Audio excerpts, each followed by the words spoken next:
Hello and welcome to another Dragonstorm Studios video. And today we're going to do a portrait. I haven't done one in a while.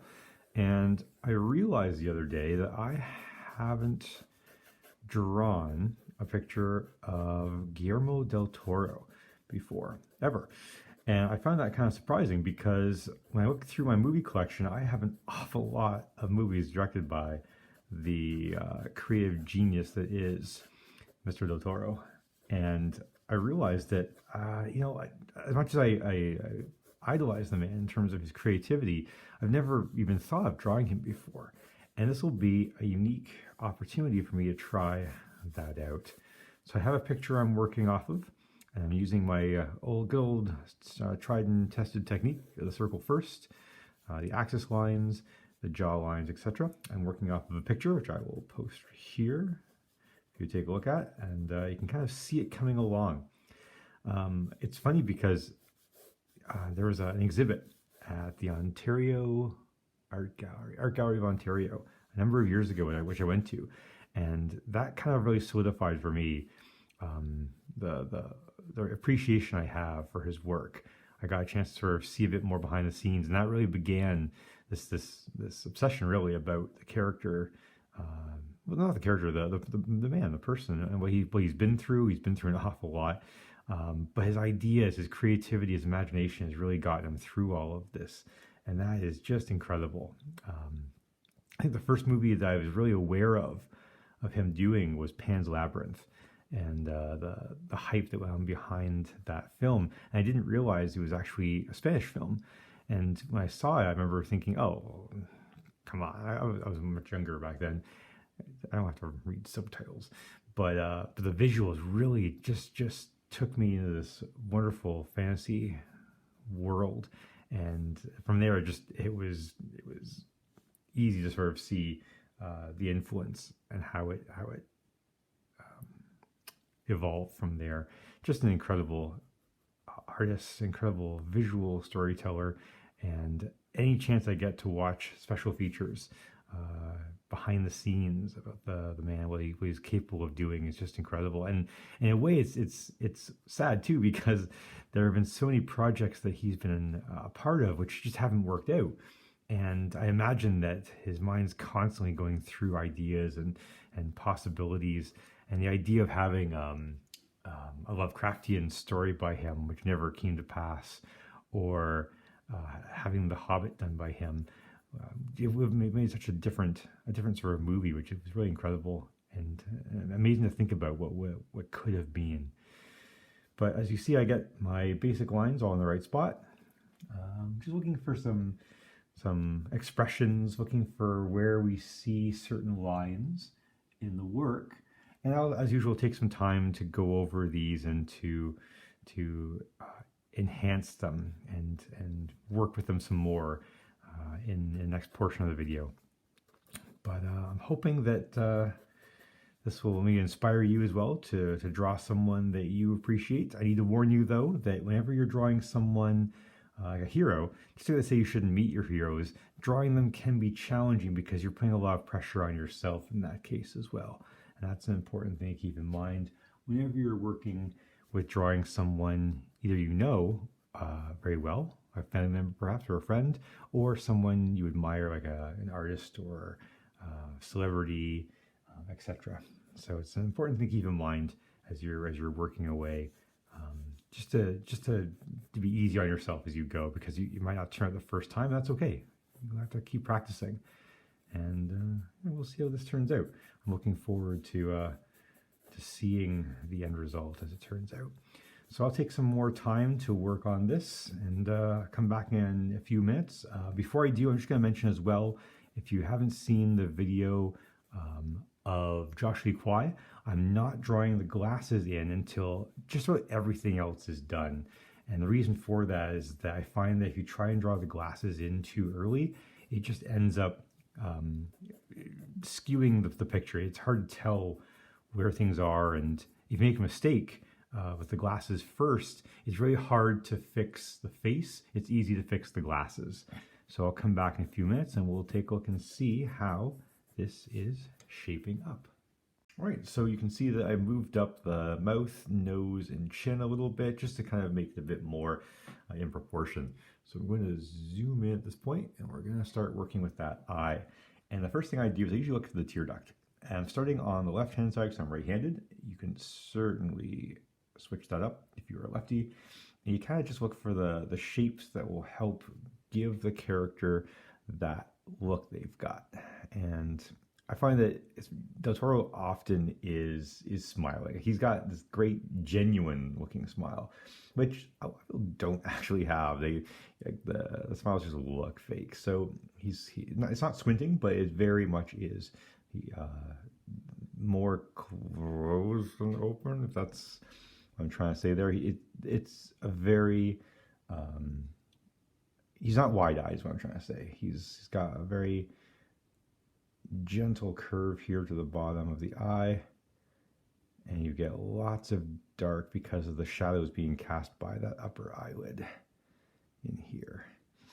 The circle shape of the eye, it's got a little bit, you see more of the bottom of the whites of the eye, the sclera.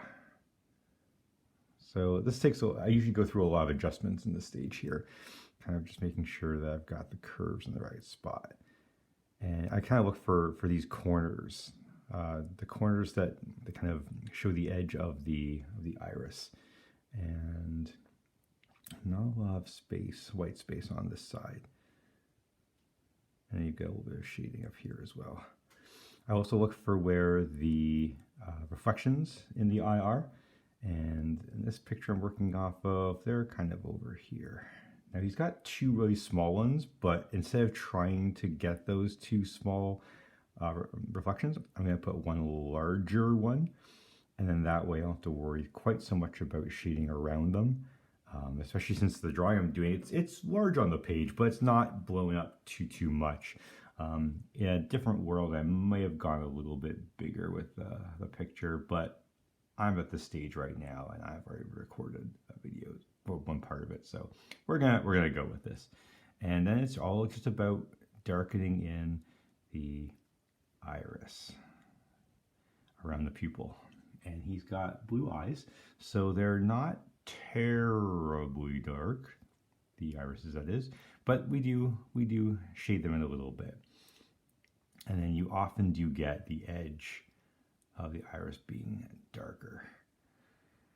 And then what really gives, especially an older person, the look, that distinguished look, is the lines around their eyes. And that will really make a big difference in the picture. So they're fairly close and fairly parallel to the shape of the eye up here. And then they get a little bit wider as they come across over here. And then you start looking for where it's darker and where it's lighter as well in the picture. And the shading, as if you've watched my videos before, you know this, the shading makes such a big difference. It's incredible what the light and dark contrast can do here. And if you have a blending stomp, which is essentially just a piece of paper that's rolled into a stick with a pointy end, that can really help smudge in, blend in the shading. And as we add more and more lines on the face, it looks a bit older, but it also looks a bit more like the Guillermo Del Toro that we know. So I often lay down just a layer of shading, and then let the blending stomp do the rest of the work for me. And you can sort of see already that coming together nicely there, just when it comes to all the little lines on the face. And I think those lines really make a person look distinguished, which is great because I'm also getting lines on my face. So I like to think anyways that I'm getting rather distinguished. Okay, I'm also, excuse me, going to erase my guidelines as I start getting closer to shading those areas, because the guidelines, although helpful at first, if you have to erase those guidelines after you've shaded, you've got to redo the shading where you've erased, and that's often a very large pain in the butt. So I'm constantly going back and forth, erasing guidelines and double checking my reference picture. So I'm going to stop there. We're going to come back in a minute. I'll have the eyes finished up, then we'll work a bit on the nose. So at the risk of making this video too long, I'm just gonna speed up a little bit because I realize this video, if I don't edit down the last two parts, will be already over 10 minutes long. So I'm just gonna draw in the glasses roughly and adjust them as necessary.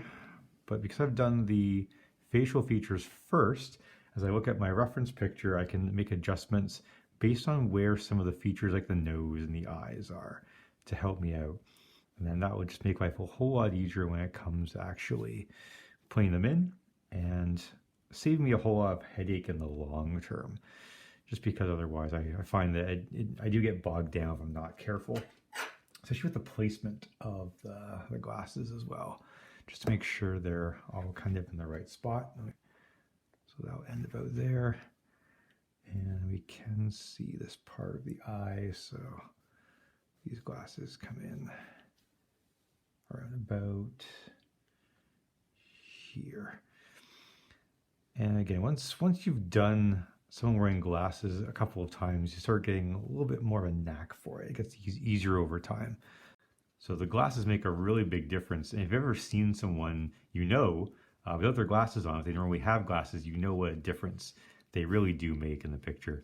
So I'm going to take some time now to take all of my smudges where I've outlined where it's darkest in the picture and just blend them in a little bit, especially on the nose here, to make sure that you've got a more subtle effect. And the shading really does look a bit more natural that way. So I blocked off the areas of darkness first, and I'm able to get also the reflections on the nose as well, just by shading around where that reflection would be. So as I start getting that in there, I'll begin working on the facial hair, the mouth, and then the hair itself is going to be a fairly big job because there's a lot of curls going on up there. So the work progresses nicely. And as we add more and more lines to the hair, because that's essentially what it is, starting with clumps and filling them in with the individual lines, it really starts to add a sense of depth and reality. You've got obviously darker areas where it's turned shadow, lighter areas where the light's hitting it more directly, and then shading on the face as well. And it's amazing, again, just what a difference darkening areas which are out of the light versus areas which are more in the light. And you can just look at those in the picture and see them come together. Again, just kind of keeping at it and keep working at it. This is one of those very rare examples in a drawing where it actually did kind of look good even before we got into the shading, but the shading really is making a big difference. I've also erased the line that I had for his chin and jaw because you're gonna have the facial hair covering most of it. And if you have that line left in there, you actually can see it through the hair. And it kind of does give away a little bit of the illusion, but we can certainly see that coming along nicely. I'm gonna finish up the facial hair, and then I'm gonna be taking an eraser just to parts of it because he does have some gray hairs in his beard, and the eraser will show those lighter areas. But it is certainly coming together beautifully at this point. You can really see that wonderful personality in the picture so far. So, in conclusion, here is the portrait of Guillermo Del Toro. I've drawn him in a duster or trench coat like Hellboy has in the Hellboy movies, which he's directed, which are awesome. Top right, I'm going to be drawing in silhouettes of the characters from Shape of Water, played by Sally Hawkins and Doug Jones. Fantastic film. And on the left here, over his right shoulder, I'm going to draw a small picture of Frankenstein's monster, which was a huge influence on the young filmmaker's development and ideas and concepts of what it was to be a monster, just to pay homage to some of the things he's done and what's influenced him. So I hope you enjoyed that video, watching that process take place. I'm really happy with the end result. Hope you have a fantastic day, everyone. Take care. Bye-bye.